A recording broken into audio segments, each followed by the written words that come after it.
Food security exists when all people at all times have physical, economic, and social access to sufficient, safe, and nutritious food to lead active and healthy lives. You know, when we talk about global food security and climate, I'm really proud of the steps that have been taken in the last 7 years to equip American producers to be able to meet the challenge of a world population that will continue to grow, the need for more food, and to do it in a way in which we can deal with the adverse consequences of a changing climate. The greater the changes in climate, the greater effects on food security and the greater effects on food systems.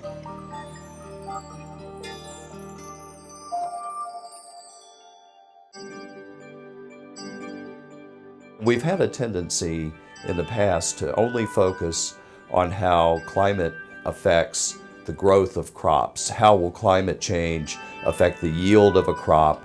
And can we take steps to adapt to those changes? And the story is so much more extensive. From the farm where food is produced, all the way through how it's stored, how it's processed, how it's transported, and ultimately how it's made available for us to consume. Climate change will affect global food security in two major ways. The first way is a direct impact of climate on agricultural production all around the world, which will then reduce the amount of food available, increasing prices. The second major way is through the global food system. Each of those elements may be very vulnerable to climate. So for production, changes in temperature, changes in precipitation, pests and disease can have a tremendous impact. Sea level rise and storm surge can have a profound effect on port function and grain storage and the ability of container ships to dock in different places, both in the United States, but on the other end as well, where food might be exported. All of that is a relatively complicated chain that is best examined as a system. And when climate changes occur, they will affect all of those links in the chain.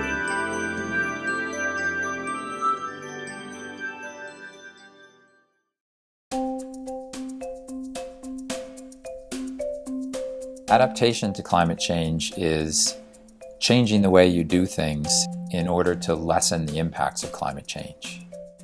For example, farmers can change the way they manage their crops.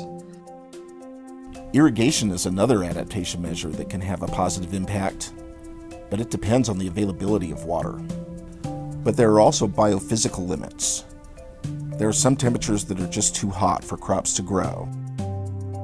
The good news is that there are a lot of adaptation options. The bad news is that adaptation capacity is closely tied to wealth. The wealthier a society is, the more capacity it has to adapt. The poorer a society is, the less capacity it has to invest in adaptation. But it's important to recognize that adaptation potential has limits. Is climate change inevitable? Is it something that we can in some way influence? Yes and yes. For any given level of climate change that we might experience in the future, the impacts of that climate change can be made a lot worse or a lot better depending on the conditions of society.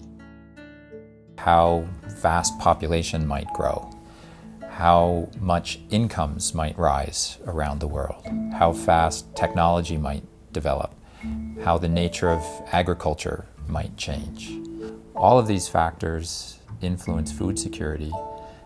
And so considering a range of possible alternative futures is the best way we have of planning responses that would make sense however the future unfolds.